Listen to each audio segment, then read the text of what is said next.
Alhamdulillah wassalatu wassalamu ala rasulillah amma ba'd. Assalamu alaikum wa rahmatullahi wa barakatuh. Brothers and sisters, welcome back to Nasiha Sessions. This is the weekly advice show where I try to advise you guys some brotherly advice from your brother in Islam who really cares about you. Inshallah, I really hope you believe me when I say that I do genuinely care about you. I am your older brother, inshallah ta'ala.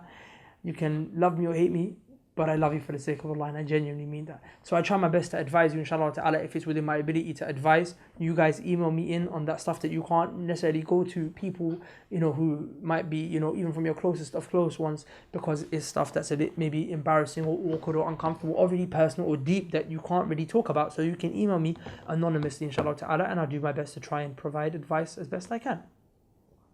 Today, inshallah ta'ala, a brother emailed me saying, Assalamu alaikum, I have discovered that my wife of 5 years is cheating on me. He said, I won't go into much detail how I came to this conclusion. However, I'm certain that she has committed zina with another male. He said, I can't emphasize in words how upset and angry I was when I came to find this out. He's saying he doesn't want to go for a divorce, though. I'm completely lost here, don't know what to do. I hope you can provide some answers. Okay, so I want to basically address this topic from two angles. The first angle is the claim that the brother made that she cheated on him. This is obviously a big claim. And as we know that a person who makes such a claim in the Quran, Surah An-Nur, and he doesn't have substantial evidence, that person is deserving of being lashed 80 times themselves and considered as a slanderer. What is substantial evidence? Is the 4 witnesses. Now, 4 witnesses, the ruling is different for a husband-wife kind of situation, because if a husband comes and he catches his wife in bed with another man, he might not have 4 witnesses, but he's seen what he's seen. So the ruling there is different. He's not expected to bring 4 witnesses, but what they do is they do something called li'an, which is where they go through a procedure in which they both basically invoke the curse of Allah subhanahu wa ta'ala, and they say, they basically just part ways. If no one admits to it, they both part ways. And they are basically, it's finished for them. So I'm saying this is a big thing. It's not something small. It may be that you have caught her chatting to another guy. It may be that you've caught her. I don't know what the nature of your evidence is. If she's admitted to it, then that's it. You don't need anything after. If she's admitted that I've had sex with another guy, then that's it. You're in the clear in terms of what you wanted to know. She's told you. Same with my sisters. If the guy admits that to you, I'm talking to you as well, then you're in the clear. You know he's done it. But conversations here and there are not proof of him or her actually doing adultery, actually having sex. But they could at the very least be proof that this person is up to no good and talking to someone. Because remember, there's elements of cheating. Cheating is not all necessarily sex. There's cheating in terms of, cheating is all evil and haram and terrible. I'm just saying that, to say that this was zina, that's a big thing. That's a big thing. And you have to want absolute clarity. So try and see if she will admit. If she doesn't confess, sorry, then don't do that. Because the reason I'm saying this is because some people are very paranoid, and for them it's like they're all day, every day accusing their wives of having slept with other men, or accusing their husbands of having slept with other women. And sometimes the person's completely innocent. Other times they're not innocent. They might actually be talking. They might have friends that are of the opposite gender, which is haram and you're not allowed in any way, shape or form because that does lead to zina. Or they might have an affair where they're not fully engaged in sexual intercourse but they're doing other things. For that person is blameworthy, and I'll tell you exactly what to do with a person like that in a second. But it might not be zina. And some people are treated unjustly because they're accused of things that they haven't done because of speculation. And that's why Allah subhanahu wa ta'ala says, يَا أَيُّهَا الَّذِينَ آمَنُوا اجْتَنِبُوا كَثِيرًا مِنَ الظَّنِّ إِنَّ بَعْضَ الظَّنِّ إِثْمٌ وَلَا تَجَسَّسُوا وَلَا يَغْتَبْ بَعْضُكُمْ بَعْضًا.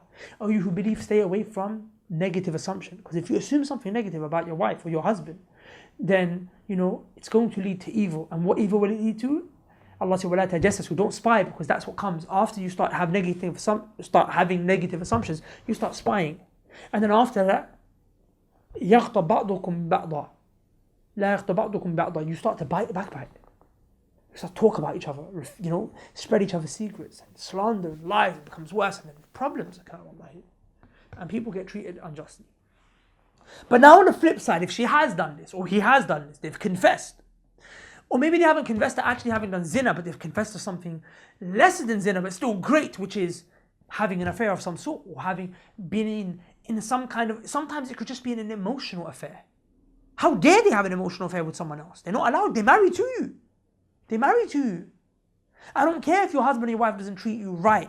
You don't go and have an emotional affair. You get a divorce if you really want and you move on, but you don't have an affair. That's not what you do. You're allowed to marry someone else, but you don't do that. Especially if you're a guy and you're cheating your wife. At the very least, you could have gone and got a second wife. That was open for you. You could have done it in halal. But you chose to not even do it in halal. You chose to actually go out of your way and violate your wife and the rights of Allah subhanahu wa ta'ala.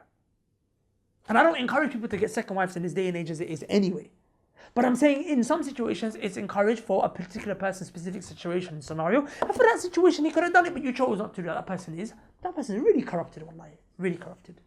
So, what's my advice if she confessed? The advice is this, bro. You drop her in a heartbeat. What is wrong with brothers who catch their wives cheating and they're like, I don't know what to do? What do you mean you don't know what to do? Drop her. Where's your self-respect? Where's your rujula? Where's your manhood? Same way you got sisters. Their husband have confessed to sleeping with other women. And they're still begging after their husbands. He's going and he's entering inside of filth and he's bringing it home to you every day. And then he might even sleep with you after he slept with her. He's bringing, that person is evil, filthy, sinner, transgressor. Why is it confusing for you? What should I do? Leave this person. Allah will place him with someone better. Do you want your children to be raised in a house where your spouse is a fornicator? No, not fornicator. Fornication is if you're not married. Adulterer. This is worse. He had a wife to make love to. She had a husband to make love to. But she chose to do it in haram. This person, this is good. Do you really think a child of a parenting is going to come good in this kind of a household? I'm sorry. I don't care what happens. Even if it's a mistake. She goes, even if it's not a mistake. There's no mistake. You don't accidentally just land on another man's, thing. You don't do that. Okay? There's a process. There's emotions involved. There's dates. There's talking. There's this. There's that. There's linking. There's going back to. There's a procedure. It's not a mistake. It's a long journey. It's a long process. So, but she might come to you and say it's a mistake. He might come and say it's a mistake. I don't give a damn. That person don't deserve you. That person does not deserve you. You are pure for them. And they're filthy for you. Allah said the pure women are for the pure men, and the pure men are for the pure women, the filthy men are for the filthy women, the filthy men are for the filthy men. So you need to leave that filthy woman now. You need to leave that filthy man now. Of course, you get a divorce. Or you request for a khula. You go to a judge and he'll do that for you. But wallahi, beyond me. Now, honestly, I can't respect a man who stands in front of me and says, my wife is talking. Forget it, she didn't do zina. She never had sex with him. She's talking to another guy. Divorce her. That woman needs to get divorced. She's talking to another guy. She's your wife. She's having emotional relationships with another guy, or you don't even, like, what else she could be doing? If there's a woman who's not emotionally involved, she's not got a relationship with a guy, but she's got men who are friends, then I wouldn't necessarily divorce her straight away, but I would say educate her, tell her this is haram, you can't have men that are friends. And you should have stopped that from the beginning. You shouldn't have married someone like that in the first place. But if she's insistent upon that, if there's a woman who's insistent upon having male friends, or a guy who's insistent upon having female friends, after having advised them, they're not in a relationship, it's not boyfriend-girlfriend thing, it's not an affair thing, but it's just they're friends. That person needs to go. That person needs to go. You deserve better. Now, do you get me? Do you get what I'm saying? Don't be a mug, Ak. Don't be a mug. Don't be a mug, my sister. I'm gonna lie, personally, for me, humiliation. I would personally be scared. I'd personally be scared if I was you, because, you see, love and humiliation, complete love, complete humiliation are the two pillars upon which you worship Allah.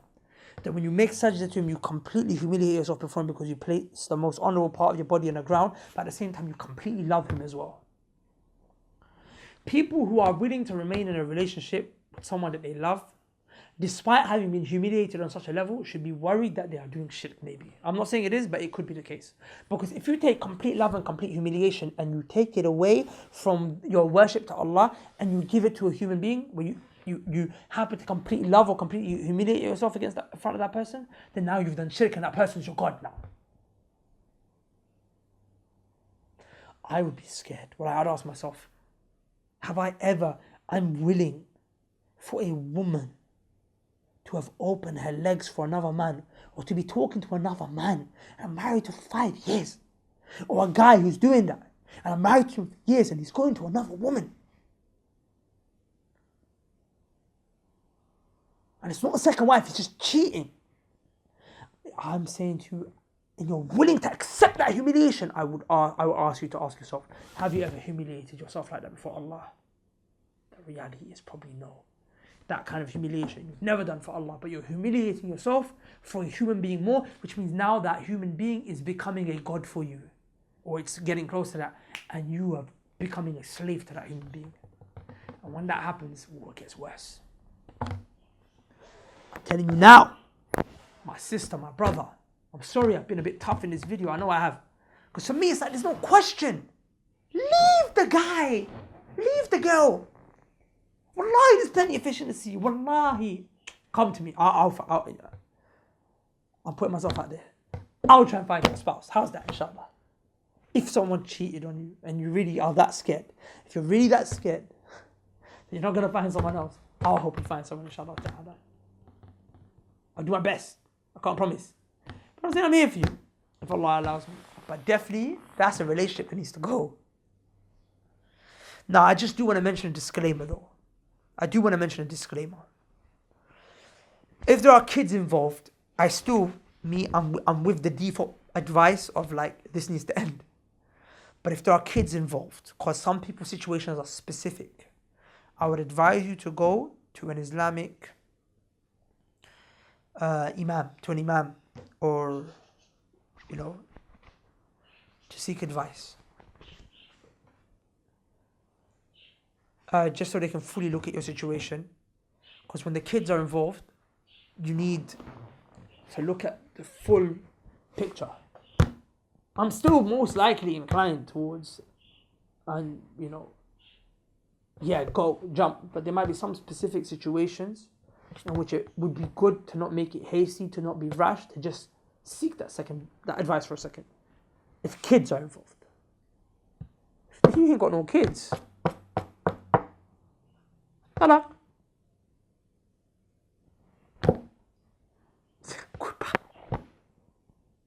You don't need her.